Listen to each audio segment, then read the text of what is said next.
Hola, ¿qué tal, estimados amigos y amigas de la Ventana Ciudadana? Una vez más, en este nuestro ámbito de conversación, este conversatorio ciudadano, para intentar hacer un interesante recuerdo de nuestra historia.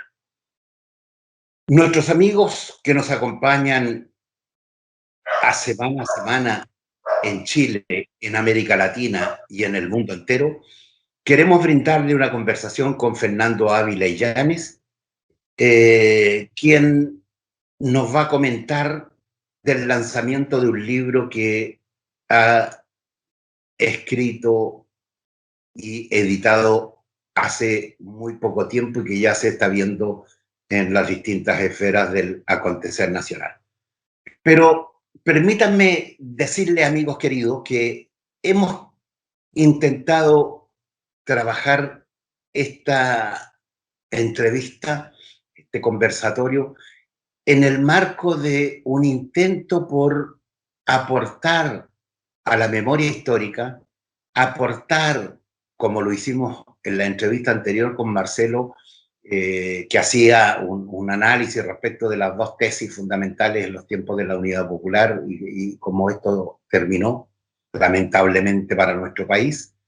Y hoy día queremos conversar con Fernando respecto de este libro que se llama Desde el Interior y que, Fernando, tú nos dirás con mayor precisión, nos da una mirada respecto de lo que fue una parte del proceso histórico de lucha política clandestina en contra de la dictadura y que nos sacó de esta catástrofe que vivimos durante tantos años.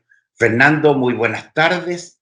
Dejo los micrófonos para que tú saludes a nuestra audiencia y además para que nos precises el marco general que abarca tu libro. Bueno, buenas tardes a todos. No sé si te escucha bien. ¿Te escucha bien? Ya. Bueno, gracias por esta posibilidad de conversar sobre estos temas.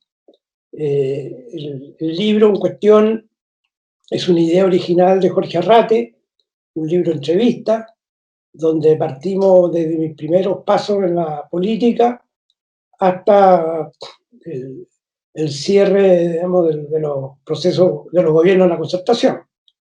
Eso más o menos abarca el periodo, y el libro incluye al final, hacia el final, incluye documentos y otros instrumentos que en su época yo produje.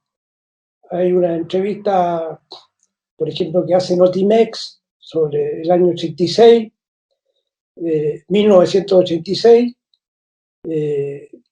una carta con un documento dirigido al presidente Elwin, en fin, diversos momentos. Y en la entrevista, conversación, digamos, con Jorge Arrate, arrancamos desde mi inicio en la política, como digo, hasta ya el último gobierno de la Concertación, el gobierno de la presidenta Bachelet. Recordemos que después la presidenta Bachelet se reelegiría con la nueva mayoría.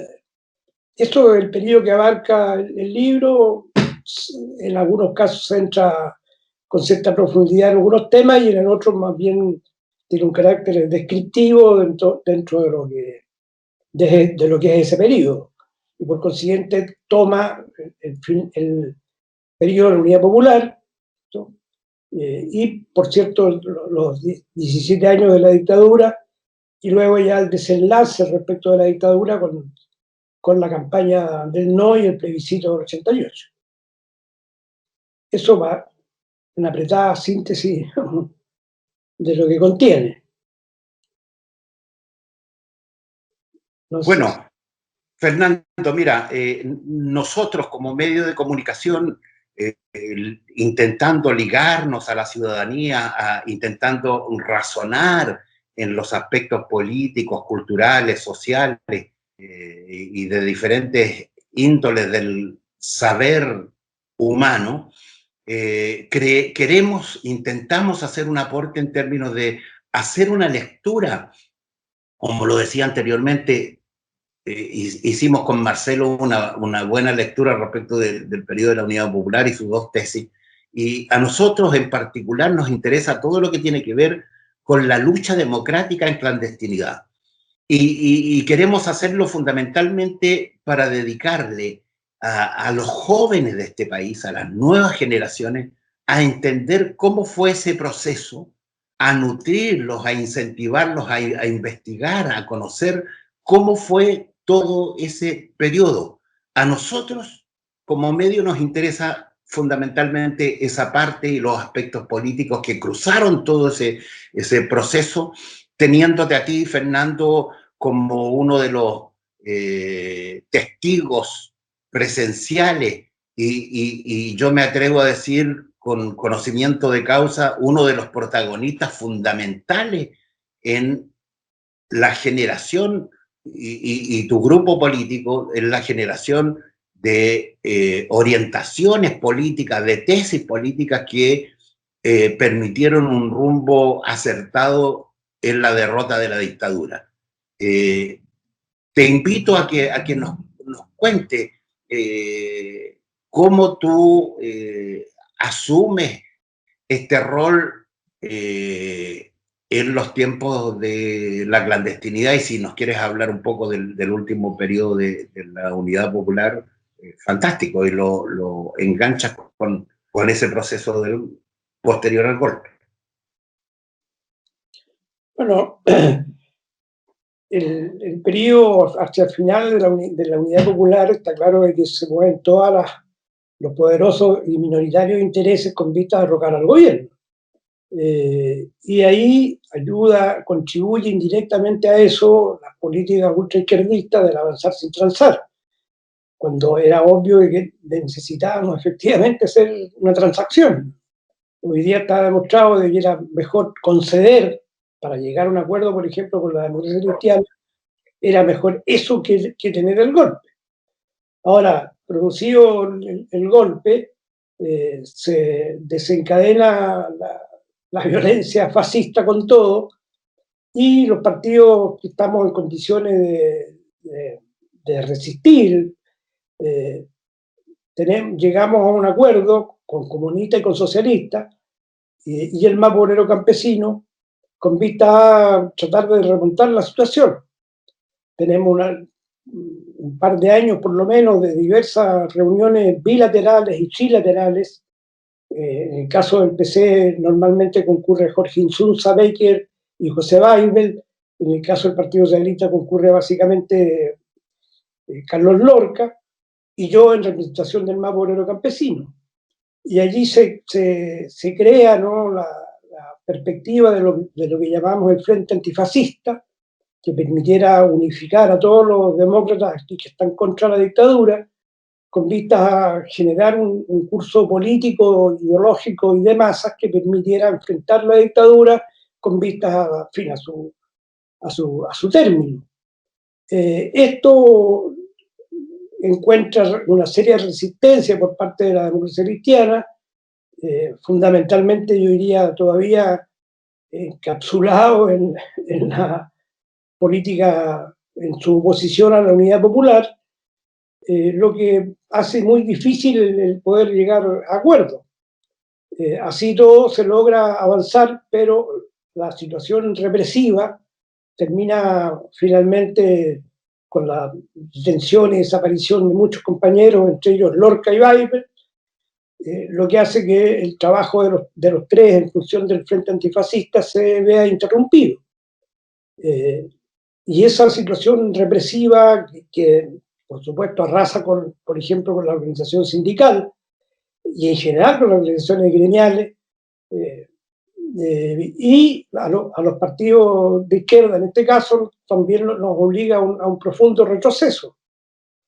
Esta política represiva por parte de la dictadura se atenúa ligeramente, diría yo, con vista a no deslegitimar ni la consulta que ellos hacen en el 78, que tiene puros fines publicitarios, y el plebiscito del 80 donde establecen la Constitución. Pero además, sin duda, de que se atenúa en parte la represión, en parte, porque han logrado imprimirnos derrotas sustantivas a los partidos de izquierda, digamos, de la ex Unidad Popular. Ese es más o menos el cuadro, y pasamos de ahí en adelante un periodo, yo diría, de cierta relativa confusión que tiene que ver con las sucesiones de tensiones de las directivas de comunistas, de compañeros socialistas, que al final impiden que podamos profundizar un trabajo en conjunto. Luego vendría ya en otro periodo la posibilidad de retomar el trabajo que ahí se había enunciado, con vista, como digo, al Frente Antifascista, que luego tomaría otra denominación, pero en el fondo la tesis principal sería plasmada más adelante. En ese periodo que tú relatas hasta ahí, lamentablemente Carlos Lorca, joven líder del Partido Socialista, encabezaba alguna de las fracciones del PS y recordemos que fue detenido y desaparecido hasta el día de hoy. Tú tuviste reuniones con él. ¿Qué te queda de esa experiencia en términos humanos, políticos? Bueno, yo a Lorca lo conocía de referencia cuando estaba en medicina en la Universidad de Chile, y me lo encontré casualmente cuando los representantes de las juventudes concurrimos a saludar a Allende siendo todavía candidato. Y luego no lo volví a ver, no me volví a reunir con él hasta estas reuniones clandestinas. Ahora, me pareció siempre un gran dirigente, un hombre muy sólido en su punto de vista, pero al mismo tiempo sin ser agresivo ni cosa que se le parezca, ¿no? Muy recto. Y tuvimos varias actividades. De hecho, en algún momento hay el MIR le plantea lo que quedaba de la Unidad Popular tener una reunión para llegar a un acuerdo, y finalmente concordamos con que se hiciera esa reunión. El Partido Comunista dio su aprobación a eso, y concurrimos Lorca y yo a una reunión con Miguel Enrique, en donde, por ejemplo, la conversación en lo principal la llevó Lorca, que le manifestó cuál era nuestra postura, esto es el Frente Antifascista, y por consiguiente que éramos contrarios a la política, no sé si llamarla insurreccional, pero de ese tipo, digamos, de enfrentamiento armado. Enrique hablaba, creo que de 2000 comités de resistencia popular que ellos tenían, cosa que nosotros, que teníamos alguna visión de lo que estaba ocurriendo en los hechos, en la realidad, y estoy hablando por tanto de las comunas, las provincias, etcétera, tales 2000 no existían. Y él respondió, por tanto, al planteamiento de Miguel con mucha solidez, ¿no? Yo, por cierto, compartíamos los puntos de vista. A mí me pareció siempre un gran tipo. Y las circunstancias de su desaparición coinciden con el marco de alguna reunión que ustedes tenían, entiendo. Sí, yo por razones, el partido me envía al exterior para conversar con los compañeros que estaban militando en el exterior, de los compañeros del Vaporero Campesino, y voy más o menos por unos 4 o 5 meses afuera a tener reuniones, y de hecho salgo y estoy clandestino en Europa, y cuando me estoy volviendo, los compañeros socialistas del exterior piden de que entregan diversas informaciones que quieren que yo le comunique eso a Lorca, y también me entregan un embutido sellado que hay que entregar a algún contacto, digamos, con el Partido Socialista. Se entrega el embutido ese, y yo tengo una reunión con Lorca donde le explico, en fin, lo que los compañeros me encargaron que le manifestaran. Y quedamos de encontrarnos porque las reuniones tenían cierto plazo, ¿no? Cierto límite de tiempo, y quedamos de encontrarnos a la semana siguiente y no llegó. No llegó, los compañeros socialistas lo informan como 15 días después que ha sido detenido. Ahora, Discúlpame la emoción, pero lo que vivimos los compañeros nos dejan recuerdos muy emocionantes. No, está muy bien. Yo creo que parte de la vida es parte de tu experiencia. Solo señalar, Fernando, que tú estuviste todo el periodo a cargo, tú fuiste el, comillas, secretario general del MAPO Obrero Campesino en la clandestinidad durante todo el periodo, existiendo otros niveles orgánicos en el exterior del país. Tú estuviste a cargo de esto y lo viviste duramente, incluso situación parecida te toca vivir con el representante del PC y la represión que estuvo cerca tuya siempre. Entonces, obviamente que estas situaciones generan un marco de emoción y yo creo que es importante porque es parte del testimonio, no solo el razonamiento político frío que siempre te caracterizó como un tipo con un liderazgo y una claridad política respetada por todos los partidos, a pesar de tu actitud siempre con una ética, una moral implacable, pero además que siempre tú preferías estar un poco de lejos de las cámaras. Sí, efectivamente, tanto por razones, por mis tareas partidarias que estaba lejos de las cámaras, como dices tú, y tampoco me interesaba estar cerca de las cámaras. Ahora, pero hay que precisar, durante un buen primer periodo, yo diría hasta el 78 aproximadamente, la Secretaría General del partido la tiene Jaime Gamuri.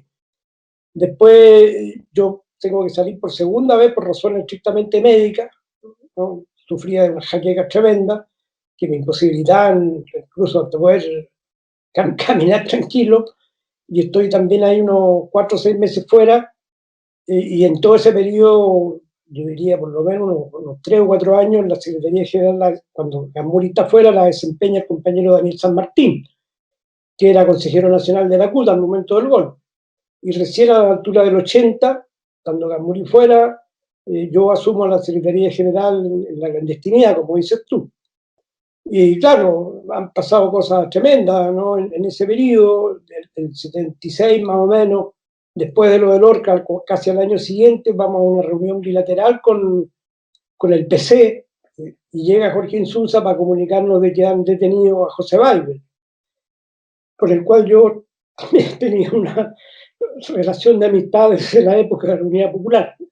Incluso antes que se formara la Unidad Popular, cuando yo era vicepresidente de la Juventud Demócrata Cristiana, entablamos relaciones con las juventudes comunistas. Ahí yo me reunía con Omar Córdoba, que era el subsecretario general, que lamentablemente fallece en un accidente antes del golpe, y con José Weibel, con el cual hicimos muy buena amistad.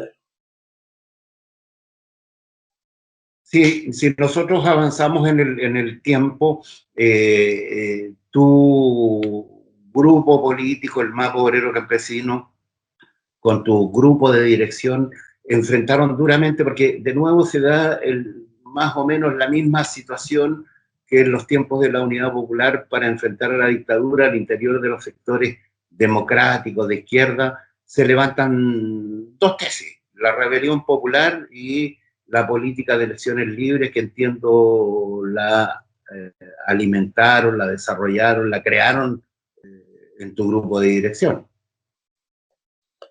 Es decir, yo creo que en realidad hay tres tesis, ¿no? La rebelión popular, todo esto a la altura, no, como las fechas entre lo que ocurre en el exterior y lo que ocurre en el interior del país tienen un cierto grado de desfase. Nosotros nos enteramos un año después más o menos de cosas como, por ejemplo, la declaración de la política de rebelión popular. Hay una segunda postura que encabeza básicamente Gabriel Valdés, la democracia cristiana, que es ciertos acuerdos cupulares, negociación cupular, ¿no? Que a nosotros nos parece que no conducen a ninguna parte. Como no sea favorecer, digamos, intereses minoritarios, una salida, entre comillas, pseudo-democrática, diría yo. No, creo que incluso Valdés ni siquiera tiene conciencia de eso. A eso contribuye, entre otras cosas, la venida del Papa. No recuerdo bien el año, creo que el 85, 84, no recuerdo bien. El Papa también viene y contribuye a eso, y convocan a todos los partidos a una reunión con el Papa, ¿no? A todos los partidos con vistas a alimentar la política de la negociación popular. Nosotros nos negamos a concurrir.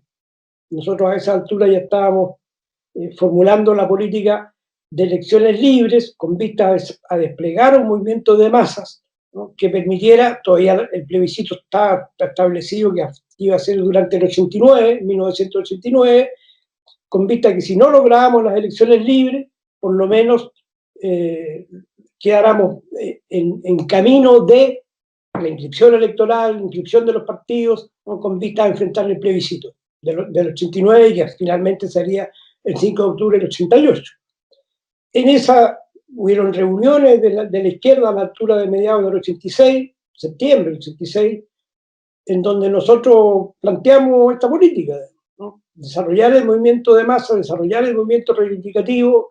Además, aquí hay que tener en cuenta que hay periodos como el 83 con toda la crisis financiera, ¿no?, que provoca un alto incremento de la cesantía, y por consiguiente hay condiciones para que se desarrollen las protestas, en fin, ¿no es cierto?, y todas las reivindicaciones, y que en esa perspectiva inscribirla, tener como objetivo político la campaña de elecciones libres, que si no se logran, por lo menos nos permite entrar en tierra derecha con vistas al plebiscito.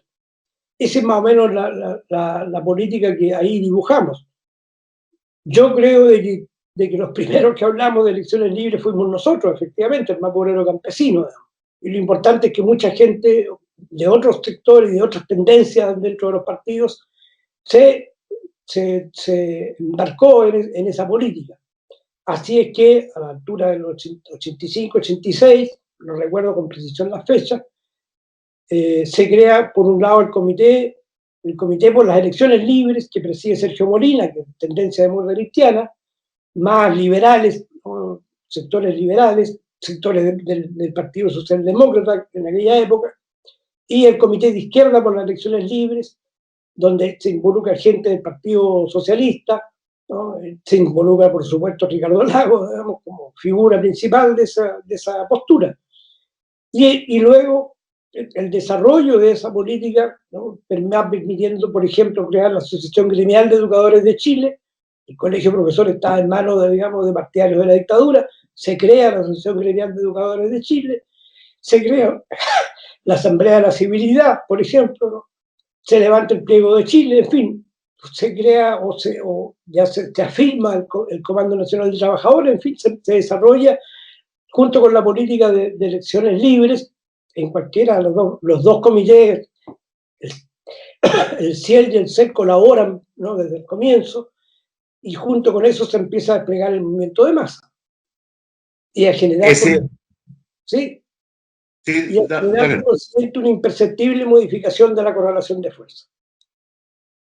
En ese marco que tú señalas, creo que vale la pena destacar el rol de significativos dirigentes sindicales que asumieron, no solo en el ámbito de la ciudad, también en el campo. Había una coordinadora nacional de organizaciones agrarias, de trabajadores agrícolas, que tuvo bastante peso, jugó un rol significativo junto a la CUT, integrando incluso la CUT. Así es, sí. Sí, en general se empieza a reactivar el conjunto del movimiento reivindicativo, movimiento social. Como tú dices, aparte del Comando Nacional de Trabajadores, no recuerdo bien, pero hay un conglomerado de las organizaciones gremiales campesinas, ¿no? Y hay una actividad que en el campo es más difícil, porque la represión en el campo ya no solo están carabineros, los milicos, etcétera, sino que además los latifundistas, digamos, los que quedaban, los latifundistas. Por consiguiente, ahí el movimiento reivindicativo es más lento, pero igual se constituye un movimiento nacional, ¿no?, de las organizaciones campesinas, que luego daría paso más adelante al movimiento unitario campesino de Chile, conocido como MUSECH, ¿no? Pero que eso viene mucho más adelante. Pero acá están sembradas, digámoslo así, las iniciativas que permitan avanzar hacia el futuro, ¿no? Y que van todas convergiendo con vista a lo que sería enfrentar el plebiscito, que todavía no tenía fecha, ¿no? Candidato a lo mejor tenía, pero fecha no tenía, ¿no? Entonces, pero sí se abren las inscripciones electorales y la campaña de elecciones libres permite, ¿no?, que la gente vaya tomando conciencia y acceda a la inscripción electoral, que era una de las cuestiones clave. Digamos. Tener un universo electoral de 3 o 4 millones garantizaba el triunfo de Pinochet. Tener un universo sobre 5 millones permitía, ¿no?, habría la posibilidad de que fueran las fuerzas democráticas las que se impusieran, como de hecho ocurrió.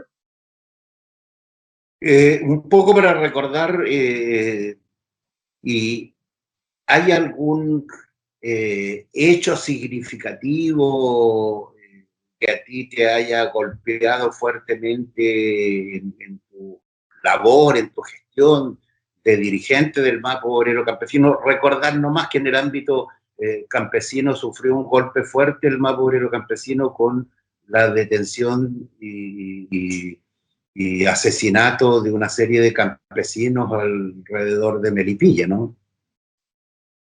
Sí, bueno, el caso de la familia Maureira, el caso más significativo, ¿no?, cuyos restos se encontraron padre y su hijo en Lonquén. Ahora, en fin, muchos de los compañeros ya están jubilados, digamos, o al borde de la jubilación, pero prácticamente toda la plana mayor de la unidad obrero campesina al momento del golpe, casi todos estuvieron presos o detenidos, ¿no? En diversos lugares, efectivamente, como tú dices, en Melipilla, ¿no? Otros terminaron ahí en esa playa, no me acuerdo cómo se llama, cerca de Valparaíso, se me olvidó el nombre, donde estuvo, por ejemplo, Humberto Vergara, ¿no?, Oscar Bayar en el caso de Melipilla, en el sector de Melipilla, en fin, muchos, casi todos los compañeros pasaron por las detenciones y las relegaciones, en fin, ese tipo de cosas. Pero, en fin, los que sobrevivieron lo soltaron y retomaron la actividad como correspondía. En el plano personal, Fernando, ¿alguna anécdota, algo que te haya marcado la represión que te afectó a ti, por supuesto, que viviste todo el tiempo de modo clandestino? Sí, la clandestinidad para mí empieza desde el golpe, obviamente, ahí, digámoslo, para distinguir. Una cosa es que uno sea clandestino, lo cual supone documentos falsos, ¿eh?, que en todo caso los que hacían los documentos en el partido eran bien eficientes. Y otra era que la actividad fuera propiamente clandestina. Yo, hasta el momento de mi partida, por ejemplo, tengo mis documentos normales, por así decirlo, ¿no?, oficiales, pero la actividad es clandestina. Ahora, cuando yo salgo la primera vez, ¿no?, lo que ya te comentaba, ¿no?, los 5 meses que parto de Europa, ahí salgo clandestino porque se suponía que mi nombre estaba en las listas, ¿no? Se suponía, no teníamos certeza de eso, pero debían estar en las listas, por haber sido dirigente del partido antes en la época de la Unidad Popular, pero además me van a buscar. No me acuerdo bien si son detectives o quiénes, digamos, los que me van a buscar, digamos, a mi casa. Yo ya no estaba ni siquiera en el país, y tienen un tiempo detenido a mi ex mujer, y tienen, en fin, los críos, los cabros los logran, los niños en realidad los logran rescatar los abuelos. Y por consiguiente, cuando vuelvo ya ahí estoy clandestino completo, digamos, ¿no? Esa anécdota, que no es muy grata, por cierto, es la principal que me ocurre, y de hecho después no tengo ningún problema, digamos, de este tipo, ¿no? Pero ahí tomando todas las precauciones del caso, ¿no? O sea, en eso teníamos un trabajo muy riguroso, y los compañeros en general todos se atenían a las instrucciones. O sea, había que llegar a ciertas horas y escalonadamente a las reuniones colectivas, que no eran más de 5 personas en todo caso, eh, y bueno, chequearse debidamente si lo están siguiendo a uno o no, en fin, ahí ya cada uno adoptaba lo que correspondía. Yo tenía el hábito de llegar a las reuniones bilaterales, que eran normalmente en las calles o en restaurantes, llegar 5 o 10 minutos antes por si acaso para echar un vistazo, que no hubiera alguna redada, incluso respecto de otra gente, digamos, de otros compañeros, ¿no? De otros partidos. En fin, ese tipo de normas. Si me subía a una micro, me fijaba si alguien se subía conmigo, ¿no? Y me preocupaba de que si alguien se bajara y no se fuera a bajar justo donde me tenía que bajar yo. Ese tipo de cosas. Fernando, nosotros, o a lo menos yo, tengo la impresión de que el Partido Comunista juega un rol súper responsable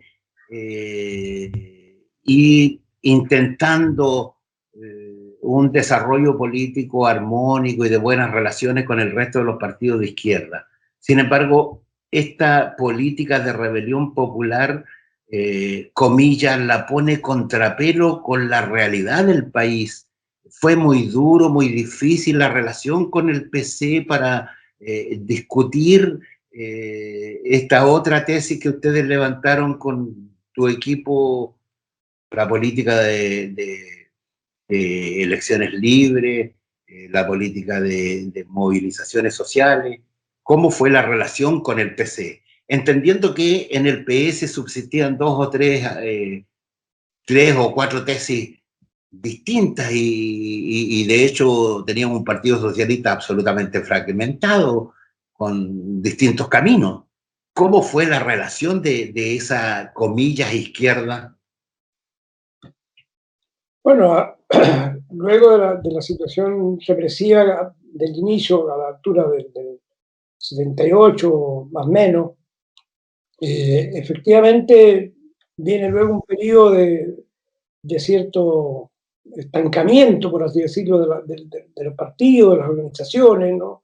Que empiezan a reponerse de la primera etapa represiva al que le hacía mención, ¿no? Y luego nosotros nos enteramos sorpresivamente de que para la altura del año 82 el Partido Comunista proclama la política de la rebelión popular, ¿no? Nosotros venimos a tener noticias casi un año después de una declaración, no me acuerdo qué es lo que, un discurso que hace Corbalán en Moscú, entiendo. Y cuando tomamos conciencia, cuando conocemos, digamos, el trasfondo de esa política, nosotros, por cierto, no la compartimos, ¿no?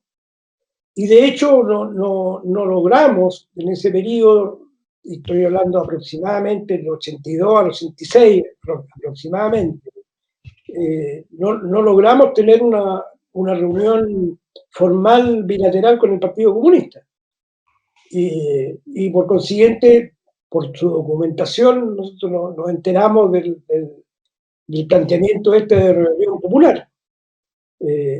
También en esa misma circunstancia, ¿no? y vaivenes, nos enteramos de que se había formado el Frente Patriótico Manuel Rodríguez para hacer el brazo que implementara la política de rebelión popular. Y ya a nosotros eso nos pareció simplemente una locura, que no iba a conducir a ninguna parte, que si nos llegábamos a enfrentar con esa política íbamos a terminar arrasados. No había ninguna condición desde el punto de vista de la correlación de fuerzas de enfrentar a las Fuerzas Armadas, digamos, con lo que pudiéramos llamar una suerte de brazo ejército popular. ¿Ah? Con una suerte de ejército popular. Claro, con una suerte efectivamente de ejército popular, no había ninguna condición. Pinochet había sido lo suficientemente astuto y lo suficientemente hábil para mantener la hegemonía en el ejército, por de pronto, ¿no? Tuvo discrepancias con la Fuerza Aérea, con la Marina, según se supo, ¿no? Descabezaron la Fuerza Aérea con Lee y compañía, ¿no? Pero mantuvo siempre el control sobre el ejército, nunca se supo de que hubiera habido un fraccionamiento, salvo los par de generales que se opusieron a la privatización de Codelco. Eso trascendió, pero no había ninguna discrepancia respecto del manejo, control y hegemonía en el país. Y nos parecía, ya incluso a esa altura, por las protestas que se inician a propósito de la crisis del 82-83, nos parecía que el camino era por lo pronto el camino de la lucha política, ideológica y de masas, ¿no? Y que además ese camino tenía que ver con la tradición de la izquierda, desde la época de Recabarren en adelante. Entonces nos parecía absolutamente fuera de órbita, ¿no? Y hay una reunión, me acuerdo, a la altura de septiembre del 86, después del atentado de Pinochet, que hay una reunión de todos los partidos de lo que había sido la Unidad Popular, pero con los fraccionamientos que indica el Partido Socialista. Llegaron como 3 partidos socialistas a la reunión, pero éramos como 13, creo, partidos o algo así. Y bueno, se plantea de manera muy sinuosa, diría yo, la política de la rebelión popular, no de manera clara, explícita, salvo declaraciones formales, generales, y nosotros planteamos la política de elecciones libres. Lo que menos nos dijeron fue amarillo, en buen tono, pero nos dijeron amarillo, porque los otros estaban a lo menos ahí, por así decirlo, a medio camino, entre dos aguas, digamos, ¿no? Entre una política que por lo menos fuera opositora firme, dura, a ponerlo de esa manera, digamos, ¿no? Como si las elecciones libres no permitieran eso, y una política de masas, qué sé yo, de desarrollo de la organización, en fin, en una postura relativamente intermedia. Te tengo que recordar de que todos confluyen, desde antes, a la altura del 85, confluyen en declarar el año 86 el año decisivo. Así es. El año decisivo, en el caso de la política de la Rebelión Popular, se suponía por lo menos un desarrollo paramilitar, por lo menos, ¿no? Y por el otro lado, también para los partidarios de la negociación popular también era decisivo, que hubiera un movimiento de masa que ejerciera una presión, como yo digo en el libro, que en el fondo negociemos antes que el país se incendie, por así decirlo. Bueno, esa ha sido la consigna. Nosotros ya lo que te he reiterado de desarrollar el movimiento de masa y el movimiento político y la lucha ideológica, qué sé yo, contra la dictadura. Ese camino. Bueno, y la política de la religión al final no produce nada, ¿no? Bueno, detrás de la política de elecciones libres, creo que como cuestión sumamente importante es que se pone los sindicatos, la Confederación del Cobre, se ponen las grandes organizaciones sociales y de masa, se ponen las organizaciones poblacionales y empieza todo el proceso de las protestas que hacen, en definitiva, ir acumulando fuerza. Y digo organizaciones sindicales significativas porque ahí se suman dirigentes demócratas cristianos que son claves. Sí, hay un periodo, como ya te he dicho, en donde el acuerdo con la DC en función del Frente Antifascista no es posible, los demócratas cristianos están pegados, por así decirlo, en los últimos meses del gobierno de Allende, pero efectivamente en el plano sindical y gremial no, se empieza a haber una creciente coincidencia. Y yo diría que ya a la altura del 86, 85, 86, hay un acuerdo de hecho concreto en el plano gremial sindical, digamos, entre todas las fuerzas democráticas. Ahí se avanza con mayor rapidez, digamos, desde el punto de vista político.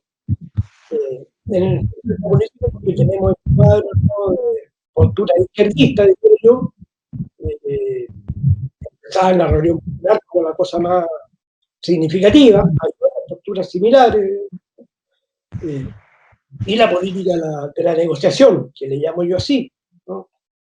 Entonces, en ese cuadro hay efectivamente una situación de confusión, no tan grande como la que hay hoy día, pero que había confusión. Ahora, la constitución de los dos comités permite empezar a desbrozar el camino, digamos, y la gente se empieza a sumar a una u otra postura.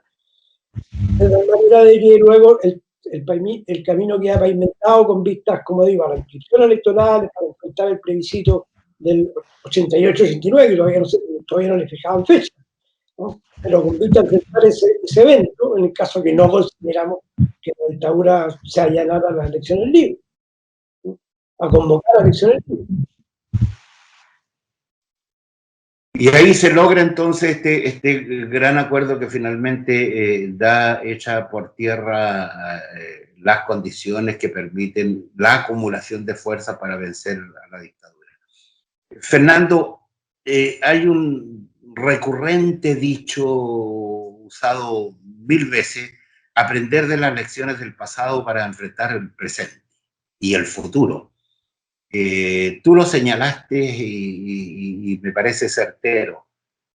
Nunca habíamos visto en los sectores progresistas, eh, digo progresistas para los que algún día fueron partidos de izquierda y los partidos progresistas como sectores de la democracia cristiana, nunca había existido tanta confusión.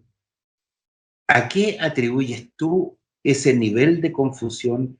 Y por otro lado, cuando asistimos hasta el término de la dictadura, partidos sólidos, con grandes liderazgos, ¿cuál es la diferencia y por qué esa diferencia? Yo tengo mi tesis, pero la gente te quiere escuchar a ti. O sea, me imagino el nivel de disciplina y de militancia de los partidos para subsistir en dictadura. O sea, de verdad los partidos tenían militantes y de verdad había orgánica, había tesis, había política, había táctica, estrategia. Pero hoy día, si uno ve a los partidos, no hay nada, no se les observa nada. Yo he señalado en otras conversaciones con otros entrevistados, yo tengo la sensación de que la dictadura y la imposición del neoliberalismo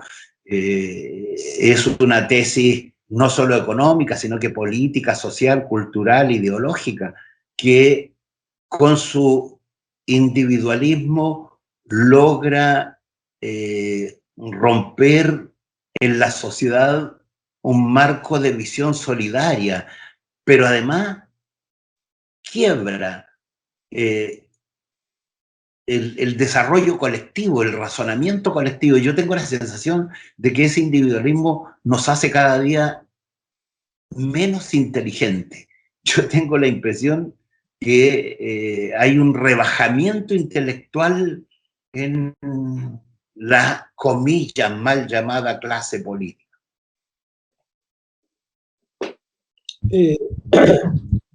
Bueno, yo creo que sin duda uno de los factores de la actual situación, y además habría que decir una situación que ya casi creo yo con la nueva mayoría, obedece por de pronto a que desde el punto de vista por lo menos ideológico, político, no se ha hecho un balance debido del gobierno popular. Hay diversas interpretaciones, críticas, etcétera, pero no hay un balance que comprenda el conjunto, digamos, de los fenómenos que llevan al gobierno popular. No hay, por de pronto, un buen diagnóstico de por qué gana la Unidad Popular, por qué gana Allende. No decir, claro, sacó el 35% de los votos, pero en la elección siguiente la Unidad Popular alcanza sobre el 40%, ¿no? O sea, un avance sustantivo. Entonces no hay primero respecto de ese periodo. Ahí, como tú acabas de decir, no se sacan las lecciones del pasado, ¿no? para ver el futuro. Y respecto del periodo de la clandestinidad ocurre lo mismo. Hay mucha obra que está bien que estén, digamos, respecto a lo que fue la represión y todo eso, ¿no?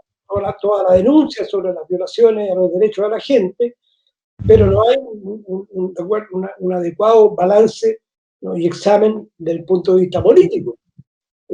Más allá de, como digo, de algunos esfuerzos individuales y aislados que muchas veces además están motivados más bien por la lógica interna de los partidos, ¿no? Nosotros hacemos una muy fuerte crítica a la rebelión popular, primero porque nos parece una política errada, en primer lugar, pero también nos parece de que tenemos que hacerlo para evitar una situación de ese tipo en nuestras propias filas, del más pobre de los campesinos. De hecho, algunos compañeros migran hacia la rebelión popular, pero son minoritarios, no ocurre eso. Pero no hay, como digo, un balance, un diagnóstico, un análisis más preciso de todo el periodo. yo, por ejemplo, en las cosas que he podido leer, nadie dice de que tenemos el comité de izquierda por elecciones libres, tenemos el comité por las elecciones libres, de cristianos básicamente, ¿no? Y sin embargo, cuando se plantea, ¿no?, la convocatoria de plebiscito, estos dos confluyen. No hay ningún drama en que confluyan estos dos comités, por ejemplo. Y en general confluyan todos los partidos, salvo el PC, que se ataca, ¿no?, en una especie de la nueva era. Entonces, no hay ese balance. Y un tercer balance que no hay es que la concertación está 20 años en el gobierno. 4 años con Frey, 4 años con Bachelet, 6 y 6, 6 con Frey y 6 con Lagos. Y hasta aquí no hay un balance de los partidos de la concertación que digan, mire, recibimos este país y entregamos este país. No hay. Y por consiguiente hay desde simplemente los que no quieren ver, los que no ven, y los que están interesados en no ver. Y hay muchas políticas que no lo entienden, ¿no? No lo entienden, por dicho, obedecen a condicionantes que no están planteadas en los programas de la concertación. Entonces, ese tipo, yo por ejemplo digo, yo una crítica al programa de la nueva mayoría, donde se habla del litio para allá, del litio acá, pero no se habla en ningún momento de constituir una empresa estatal del litio, y que además tenga carácter monopólico, y que no estemos concediéndole a los canadienses, a Ponce Lerú, qué sé yo, el Salar X, el Salar Y, el Salar Z, que tengamos una empresa estatal del litio, por ejemplo. Eso no está planteado, por ejemplo, en el programa de la nueva mayoría. Por cierto que no está planteado en el programa de la Constitución porque no está a la orden del día el litio, ¿no? Pero por ponerte un ejemplo, tenemos también ahí, digo, la colusión de la farmacia. ¿Por qué no hay una red de farmacias públicas que estén situadas en los hospitales y en los consultorios y partiendo de provincias además, ¿no? Y que vendan al costo, el costo de reposición, el costo de administración. Y sin embargo seguimos pagando, ¿no es cierto? O sea, nos vamos a meter en la discusión ideológica, política, que el neoliberalismo, que las farmacias aquí y allá, qué sé yo. Yo digo, no nos enredemos en eso. Constituyamos una red de farmacias públicas, por ponerte un ejemplo. Ahora, aquí hay cosas que no se entienden.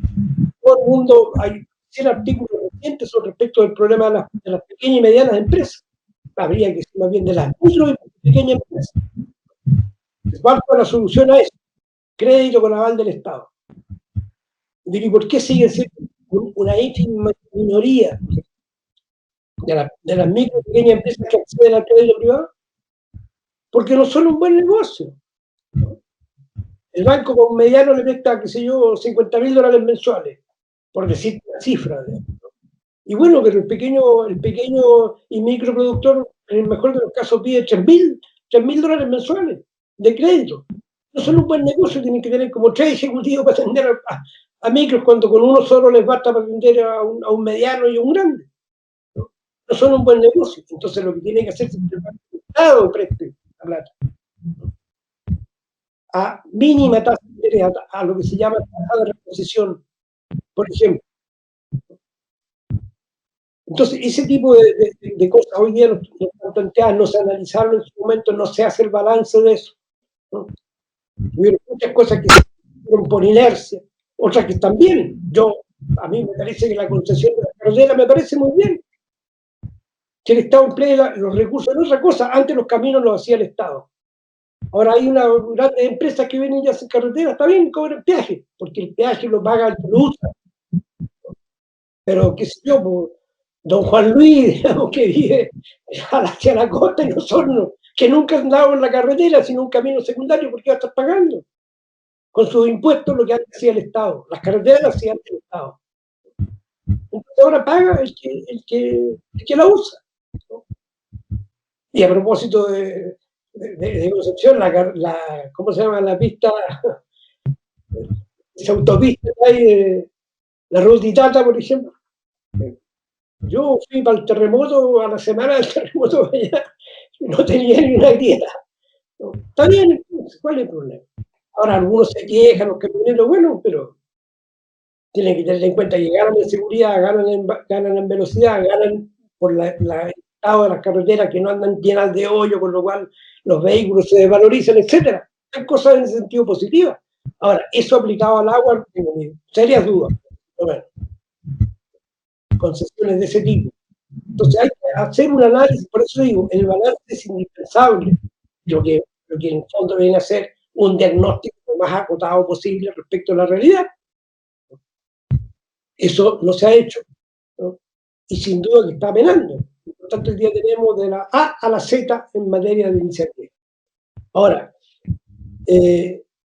lo más recurrente, para no citar todas las cosas, es que vamos a ser un país más inclusivo.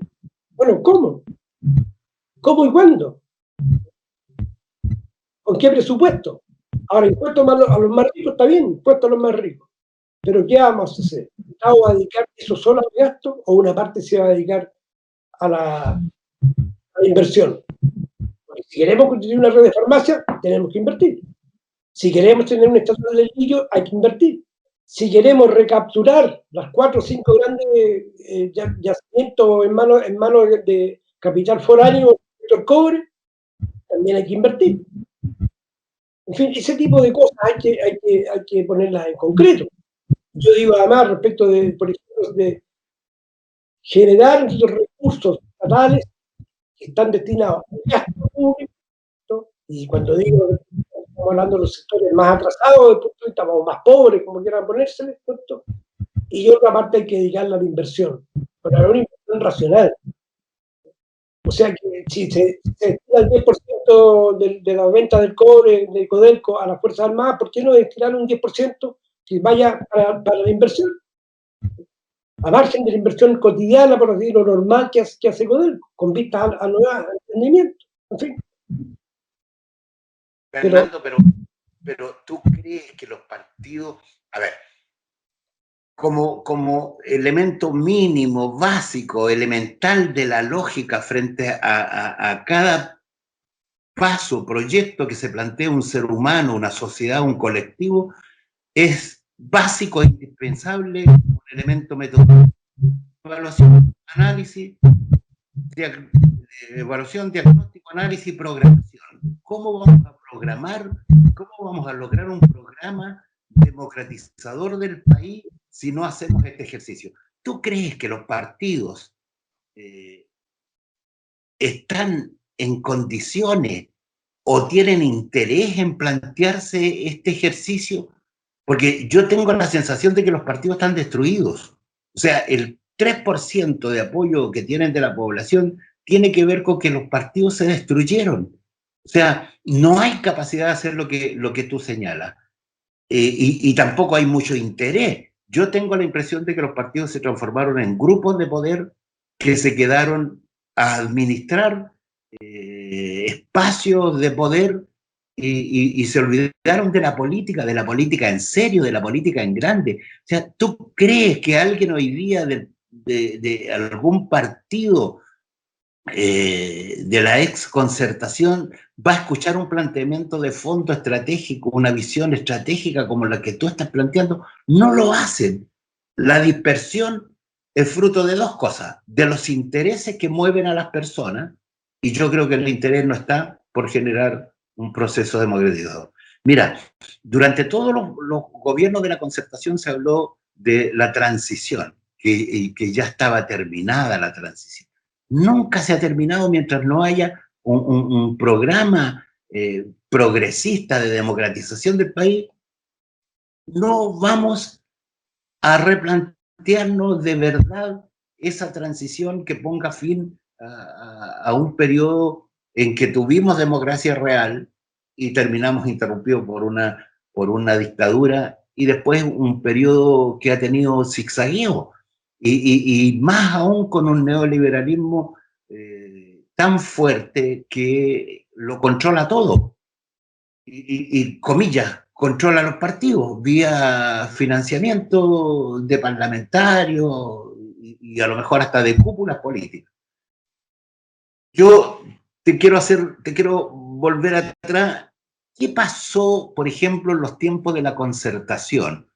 ¿Por qué de 16 partidos, de 17 partidos que llevaron al triunfo de este proceso de elecciones libres y al primer gobierno, comillas, democrático, por qué ese encapsulamiento de partido y ese achicamiento de la Concertación no estuvo orientada, enfrentada, inspirada por achicar el poder de controlar?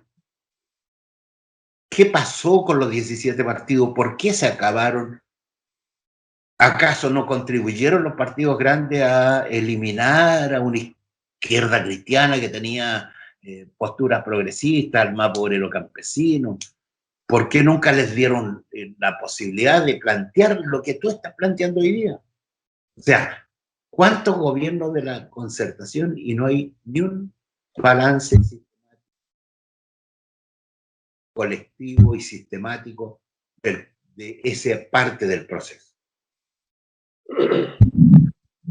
A ver, son varias cosas las que acabas de mencionar. Hay algunas que, por cierto, no comparto. ¿Se oye bien? Sí, sí. Ya. Yo de partida creo que la transición por tendencias generales es una situación relativamente pasajera en el tiempo y en el espacio, por ponerlo de esa manera. Para mí la transición se inicia con el 5 de octubre del 88, en donde una clara mayoría expresa su deseo de poner término a la dictadura, y termina con la asunción de Elmo, porque ahí hay un estado nuevo de cosas. El tránsito es entre un estado y un estado distinto. Ahora, este estado distinto está marcado por el término de la dictadura, que no se expresa eso en el plano económico, no se expresa eso necesariamente en el plano económico, pero sí se expresa en el plano político-institucional. De hecho, las reformas que se hacen en la mitad, entre el 5 de octubre y la otra, contribuyen a avanzar. Mucha gente se olvida de que, por ejemplo, se eliminó el artículo, no sé si el octavo o el quinto, que proscribía a los partidos marxistas, por ejemplo, y que tuvieron preso a Almeida por expresar opiniones marxistas, según los que lo acusaban. Todo eso entonces, por ejemplo, se termina. Porque, en definitiva, poder avanzar más o menos depende de la correlación de fuerza. Ayer y hoy día. Ahora, en relación con por qué partida de 17 partidos pasamos rápidamente a 12, digamos, por la reunificación socialista. Y eso dicho, ningún peyorativo. También se unifica el Partido Radical, el Socialdemócrata, qué sé yo. Entonces hay un proceso ¿cómo se llama?, de reunificaciones, de modo que hace que los partidos efectivamente se reduzcan. No sé qué ocurre con la izquierda cristiana y otras posturas. Ahora, nosotros no tuvimos problemas con ningún gobierno.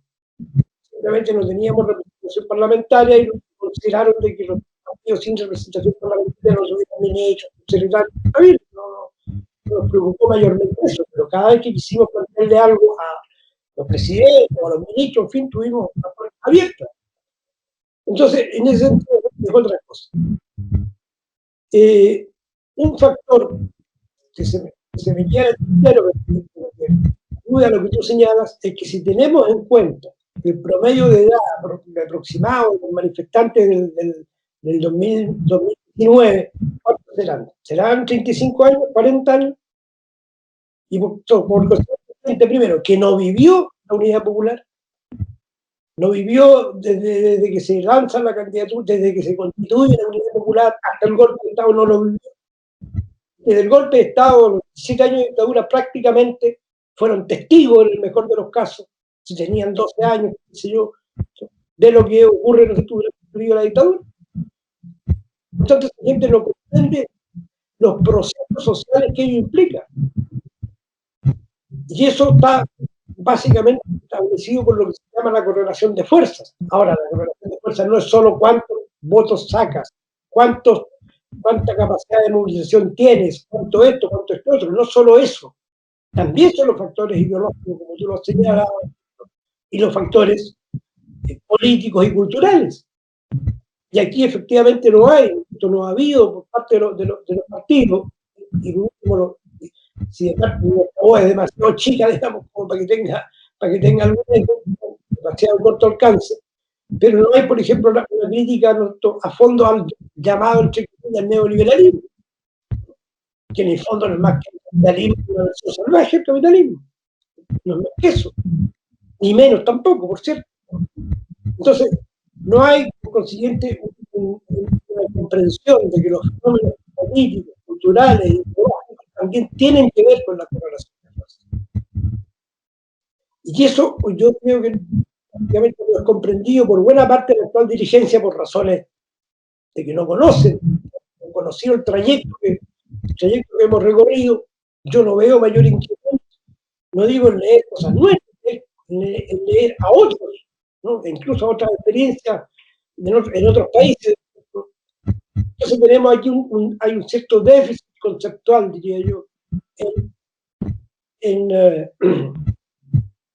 en parte de la dirigencia actual del movimiento democrático progresista, pongámoslo de esa manera. Y hay otro en el cual simplemente oportunismo, ¿no? No es un problema de déficit conceptual, es simplemente un problema de oportunismo, de apetencia de poder, qué sé yo, etcétera, que eso yo creo que ha existido en todos los periodos de la humanidad. Y que en una situación de confusión, por supuesto, sacan provecho, sacan partido y contribuyen a enturbiar las cosas. Para mí, esto no es primera vez, yo creo que ocurre, por de pronto, en la historia de la humanidad y en particular en la historia de nuestro país, hay momentos de confusión.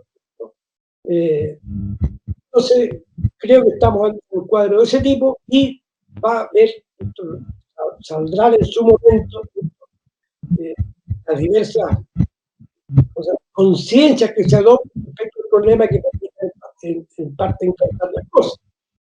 Ahora, aquí está planteado un desafío ineludible. En general, las respuestas hoy día no son adecuadas, pero tampoco son tan malas, ¿no? Porque está hablando de partida. Lo más probable es que si las condiciones fueran relativamente normales, por consciente de una centroizquierda, de un mundo democrático y popular, que llegara a racionalidades mínimas, diría yo, está claro de que a segunda vuelta van a apoyar a un solo candidato. Debiera ocurrir eso. Y ahí lo más probable es que busca la derrota de la derecha. Ahora, ¿qué hace esa constitución? ¿Qué hace con el gobierno a continuación? Porque aquí vamos a tener un nuevo estallido si el gobierno no adopta medidas pertinentes, adecuadas, y sobre todo cómo se explican, cómo se concretizan, etc. Entonces yo digo, el error de farmacia pública, en 4 años, yo no creo que se alcance a armar en 4 años, aunque haya toda la plata del mundo, porque hay que tener, ¿cómo se llama?, profesionales del caso, técnicos del caso, que entiendan de qué se trata la farmacéutica, llamémoslo así, ¿no? Hay que formarlos, hay que buscarlos, hay que contratarlos. No se va a lograr en 4 años. Pero otra cosa es que no se inicie, eso sí es condenado. Ahora, por ponerte otro ejemplo, la pandemia ha demostrado, ¿no es cierto?, la situación de déficit habitacional. Ya no solo las casas que faltan, sino de las casas que no se puede vivir decentemente. Y por tanto, una política de construcción habitacional es indispensable. Y el Estado tiene que promover eso y ayudar al financiamiento. Ampliar por de pronto la cobertura del subsidio habitacional, ampliarla, más gente se incorporará a eso, pensando en capa media, incrementar el monto básico.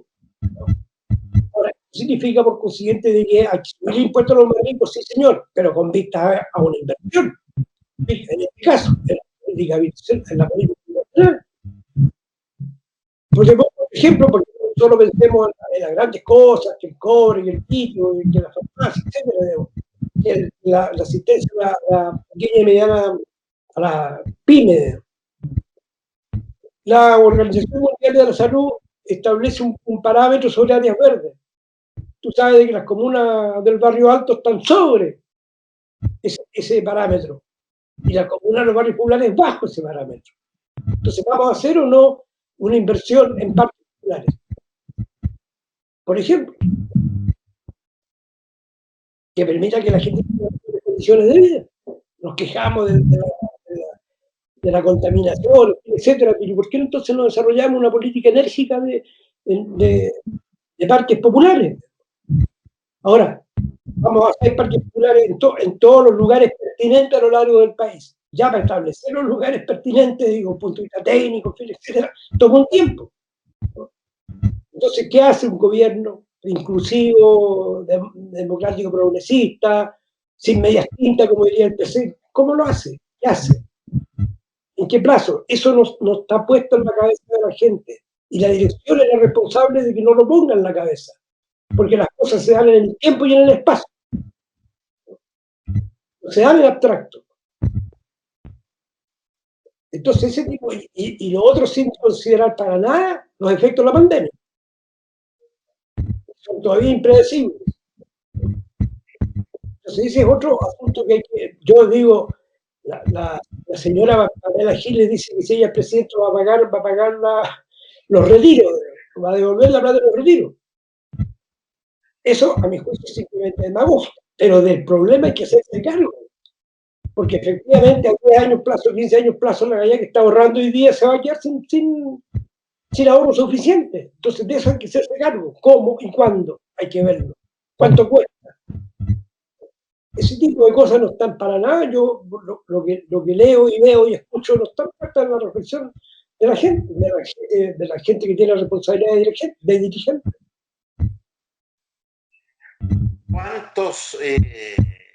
¿Cuánta gente quisiera escuchar a un político con influencias hoy día en el Parlamento, en los partidos políticos, que tuviera una visión como la tuya, Fernando, de poder pensar de modo integral y profundamente?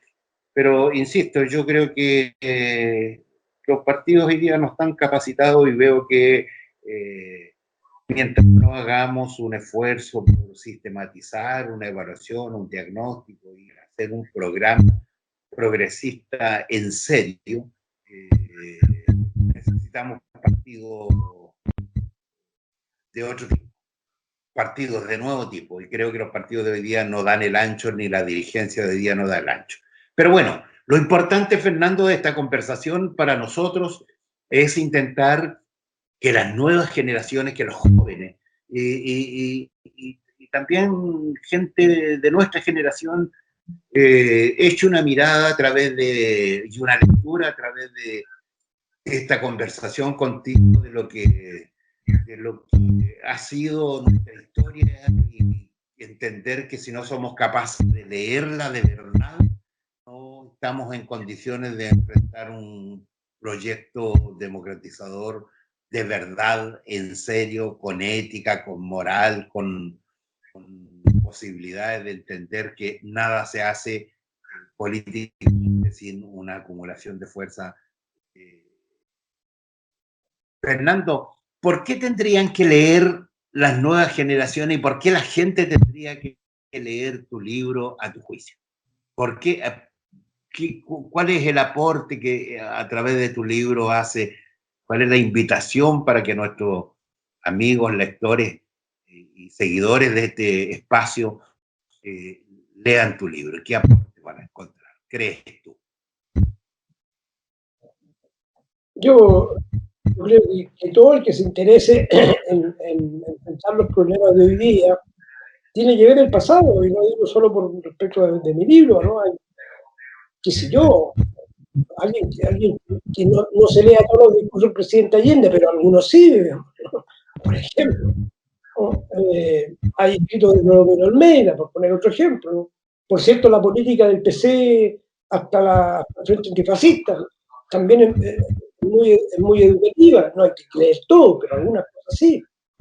Y en ese sentido, el libro que yo escribí con Jorge Herrate, que conversamos con Jorge Herrate, ¿no? Apunta a algunos de los asuntos que estuvieron planteados, ¿no? Y desde ese punto de vista alguien podrá decir de que no tiene mucha importancia, puede ser, digamos, pero es la experiencia de alguien que estuvo ahí. Entonces, y esas experiencias no se consiguen fácilmente, ¿no? Ahora, quiero insistir en un ángulo que yo veo que está absolutamente ausente en la actual dirigencia. Cuando se lanza el Comité por las Elecciones Libres, una de las primeras manifestaciones que se hacen es que desplegamos como 1000 activistas en la comuna de San Miguel, que era una de las comunas más populosas, era y es, en Santiago. Terminamos como 300 en la comisaría. En un momento dado sacan a Gerardo Arriagada, de los 300 que estábamos presos en la comisaría, lo sacan porque lo van a soltar. El embajador de Estados Unidos ha intercedido para que lo suelte. Y Arriagada dice, nos vamos todos o no se va nadie. Y se vuelve a donde estábamos todos. Entonces, aparte del gesto de Arriagada que tiene que ver con el acuerdo de los demócratas, con afirmar ese acuerdo, hoy día tenemos 12 candidatos, precandidatos, como 3 o 4 fraccionamientos, unidad constituyente, nuevo trato, en fin, no sé, chiledino, ya ni me sé la... Pero además, ocurre que nos sueltan a todos, porque hay un imperceptible cambio de la correlación. Ellos tenían, ¿no es cierto?, la facultad de darte el palo, de exiliarte, de relegarte al norte o al Sao, a cualquier lado. Y sin embargo no lo pueden hacer en ese minuto. Estamos rumbo al 5 de octubre. Estamos lejos del 5 de octubre todavía, pero no lo pueden hacer. Esa es una expresión imperceptible de la correlación de fuerzas. Y con esa se puede ganar o perder. Se puede imponer o no un determinado objetivo. Si yo voy a decir, mire, vamos a fijarle precio a la farmacia, va a ser el escándalo. Que incluso mucha gallada va a agarrar el Papa. Pero si instala una red de farmacias públicas que venda a precio de costo, es una cosa distinta. El precio que paguen los que tienen plata lo que quieran con los remedios. Pero la gallada común y corriente, la gallada de a pie, tiene un lugar donde ir a comprar relativamente barato. Eso también tiene que ver con la correlación de fuerzas. Por supuesto que si se va con la actual constitución y los actuales quórum, se va con un proyecto de ese tipo al Parlamento para crear una empresa pública de farmacia, seguramente la derecha se va a oponer, pero al final se va a terminar votando e imponiendo ese criterio. Eso es lo que sobre lo cual hay que reflexionar. Fernando,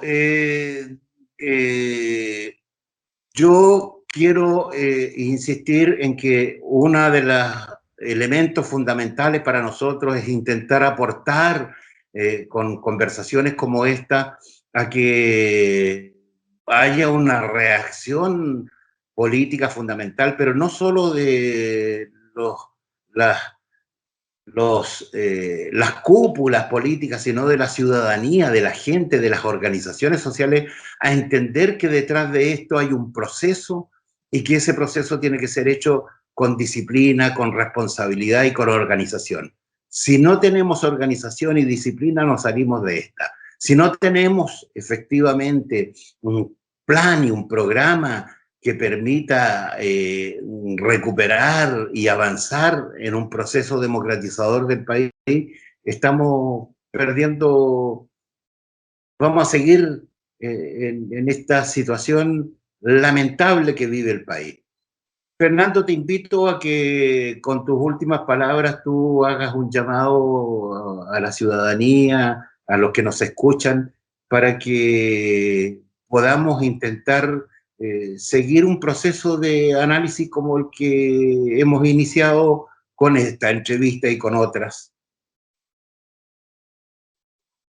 Bueno, yo creo que sin que haya un razonamiento colectivo hecho de diversas formas, por diversos medios, y sin un esfuerzo de cada cual en función de aprender bien de todo lo que ha sido la historia del país, en particular en el último periodo, va a ser difícil poder llegar a formular un programa que efectivamente dé cuenta de los problemas que están planteados para el país y de los horizontes de resolución, porque como te digo, hay cosas que no se van a hacer en 4 años, incluso ni siquiera en algunos casos en 8, y por consiguiente hay que meditar por qué las cosas son así, qué hecho genera hoy día un impacto al futuro, ¿no? Eso es lo que hay que ver. Yo te pongo un puro ejemplo, se ha criticado, algunos han criticado mucho a Fogler, pero ocurre que siendo Fogler ministro de Hacienda del presidente Aylwin, estableció de que los capitales golondrinas, que son esencialmente especulativos, que no aportan ni un grano a producir una manzana, tuvieran restricción. Tenían que estar 1 año en el Banco Central depositados, ¿no?, sin interés.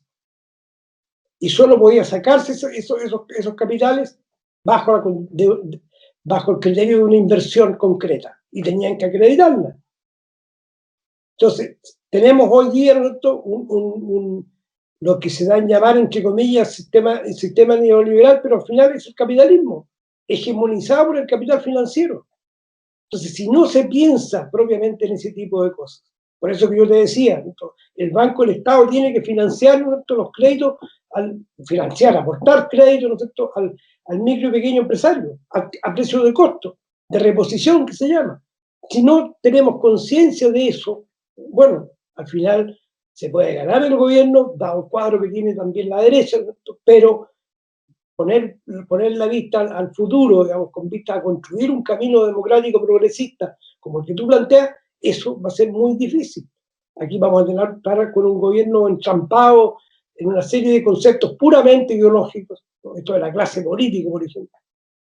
Es un concepto puramente ideológico, no existe la clase política, no ha existido nunca en la humanidad y no puede existir. Por de pronto hay diversas clases de políticos. Hay diversas clases de políticos, por de pronto los honrados y los deshonestos. Para empezar, digamos, los que están a favor de los intereses militares y los que están en contra. Los que son partidarios del retiro y los que no fueron partidarios del retiro, del primer retiro. Bueno, y suma y sigue. Hay señores políticos que necesitan clases de ética y otros que se comportan éticamente y no necesitan clases de ética. Pero nos compramos el cuento de la clase política, de los señores políticos, como decía Pinochet. Entonces, ese tipo de cosas hay que reflexionar sobre ellas, aprender de otras experiencias, cuando digo de otras experiencias, ni siquiera me refiero a otros países, de otras experiencias que están en el curso nuestro. Entonces, todo eso es indispensable. Yo creo que los tiempos están muy escasos, vamos contra el tiempo, y por consiguiente se hace necesario un esfuerzo un esfuerzo extraordinario de avanzar en este sentido. Y creo que la iniciativa que ustedes toman de contribuir al debate, a mejorar las condiciones del debate, es muy positiva. Y por consiguiente te agradezco mucho la entrevista. Nosotros te agradecemos a ti, Fernando Ávila Illanes. Tu ejemplo debería alumbrar a miles de personas que hoy día se alientan a entrar al mundo de la política en esta nueva elección de constituyentes, por ejemplo. Y te saludamos, te expresamos nuestro respeto por tu vida, por tu constancia, por tu ética y moral que debería iluminar a muchos. Y dejo las pantallas de la Ventana Ciudadana para que tú te despidas, y si quieres tocar algún otro tema y si quieres recordar a alguno de tus camaradas de lucha en los tiempos de la clandestinidad, a quienes te acompañaron en la dirección del Mapo Obrero Campesino, o a quien tú quieras, aquí están las pantallas para ti. Muchas gracias. Y efectivamente, como tú dices, partiendo por ti, hay muchos compañeros que están, algunos ya no están, ¿no? Y que efectivamente han contribuido de manera, por lo menos desde el punto de vista nuestro, muy importante a la causa democrática, ¿no? Como el caso de Humberto Vergara, el caso nuestro de Carlos Catalán, amigo mío, también fue militante del MAPU en su momento, Eduardo Ortiz. Bueno, y de los que están todavía en la lucha, Omar Jofré, presidente del Mapo Obrero Campesino, Samuel Bello, Julio Jiménez, Marigueño, Olga Gutiérrez, presidenta de la Confederación Unida Obrera Campesina, en fin, todos ellos, y sobre todo reiterar una vez más mi agradecimiento a usted, a la Ventana Ciudadana, y al mismo tiempo insistir en la necesidad de que pensemos, reflexionemos en profundidad, porque los problemas que tenemos por delante, con un gobierno de derecha definitivamente incompetente y con una pandemia que no habíamos experimentado nunca como país, que por cierto nos pone las cosas aún más cuesta arriba. Y eso supone mucha serenidad, mucho pensamiento, mucha elaboración y una reflexión que apunte a converger y no a atenuar, a acentuar las debilidades. Gracias una vez más, Juan Luis, y ojalá que las cosas mejoren. Permíteme agregar un par de nombres a los que tú señalabas: Raúl Aravena, Daniel San Martín, Oscar Torres, que en algún minuto estuvieron ahí en los equipos que tú conformaste. Sí. Estimados amigos de la Ventana Ciudadana, gracias por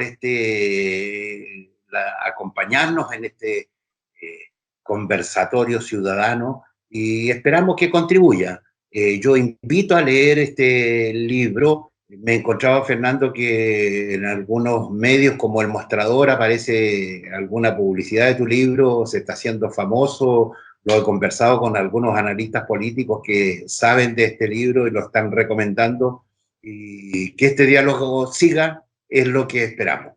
Muy amable, muchas gracias a todos los amigos de la Ventana Ciudadana en todos los lugares que nos ven, en Chile, en América Latina y en Europa.